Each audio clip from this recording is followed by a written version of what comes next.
Hello বন্ধুরা, কেমন আছো সবাই?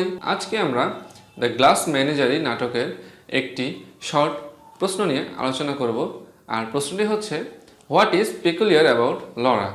তো চলো শুরু করা যাক। তো আমরা যেমনটা বলে থাকি যে পরীক্ষার খাতায় সকল প্রশ্নের উত্তর যদি তোমরা পয়েন্ট করে লিখো তাহলে এটা সবচেয়ে ভালো হয়। তো পয়েন্ট করে লিখতে গেলে প্রথমে ইন্ট্রোডাকশন আসে। ইন্ট্রোডাকশনে বেশ কিছু গুরুত্বপূর্ণ জিনিস, বেশ কিছু গুরুত্বপূর্ণ তথ্য তোমাদেরকে ইনক্লুড করতে হয়।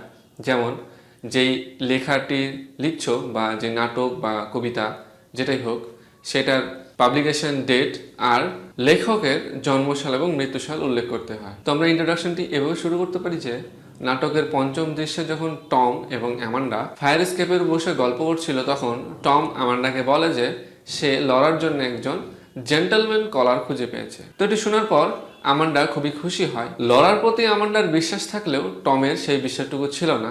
সে লরাকে পেকুলিয়ার বলে, অদ্ভুত বলে। তো চলো জেনে নেওয়া যাক যে লরার চরিত্রে কি কি অদ্ভুত জিনিস রয়েছে, কি কি পেকুলিয়ারিটিস রয়েছে। প্রথমেই লরার বিষয়ে যে অদ্ভুত বিষয়টি আসে সেটি হচ্ছে ইন্ট্রোভার্টেড, অন্তর্মুখী। লরা একজন অন্তর্মুখী ব্যক্তি। সে সবসময় নিজেকে তার গ্লাস ম্যানেজার অর্থাৎ কাঁচের যে পুতুলগুলো সেগুলোর সাথে এবং তার বাবার রেখে যাওয়া ফোনোগ্রাফগুলোর সাথে সে নিজেকে ব্যস্ত রাখে। যেমন নাটকে টম আমান্ডাকে বলে, she lives in a world of her own, a world of little glass ornaments mother, she place old phonograph. অর্থাৎ সে তার নিজের পৃথিবীতে থাকে, ছোট কাঁচের পুতুলের পৃথিবী, আর সে ফোনোগ্রাফ নিয়ে খেলা করে। এরপর লরার যে অদ্ভুত বিষয়টি আমরা দেখতে পাই সেটি হচ্ছে ইনফেরিয়রিটি কমপ্লেক্স, হীনমন্যতা। টমের মতে লরার যেই অদ্ভুত বিষয়গুলো, এই সব কিছুই তার হীনমন্যতা থেকে উৎপন্ন হয়েছে। পঙ্গু হওয়ার জন্য সে নিজেকে সবসময় দুর্বল এবং অন্যের উপর নির্ভরশীল মনে করে। আমান্ডা লরার ভবিষ্যৎ সুরক্ষিত করার জন্য তাকে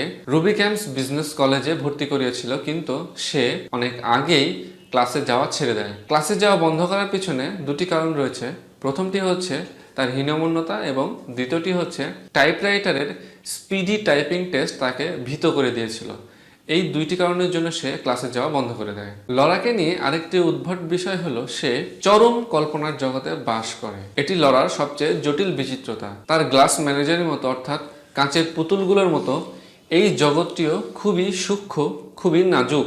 যে কোনো শক্ত জিনিস যেমন সাবানের বুদবুদকে ফাটিয়ে দেয়, ঠিক তেমনি বাস্তব বিশ্বের বাস্তবতাগুলো লরার সেই কাল্পনিক জগৎকে নষ্ট করে দেয়। এই ভয়ের কারণেই সে বাস্তব বিশ্বের সাথে কোনো ধরনের যোগাযোগ করতে চায় না। তো সবশেষে আমরা উপসংহারে এমনটি বলতে পারি যে লরার এই পিকুলারিটিস গুলো, অদ্ভুত বিষয়গুলোই হচ্ছে তার দুর্ভাগ্যের পিছনে মূল কারণ।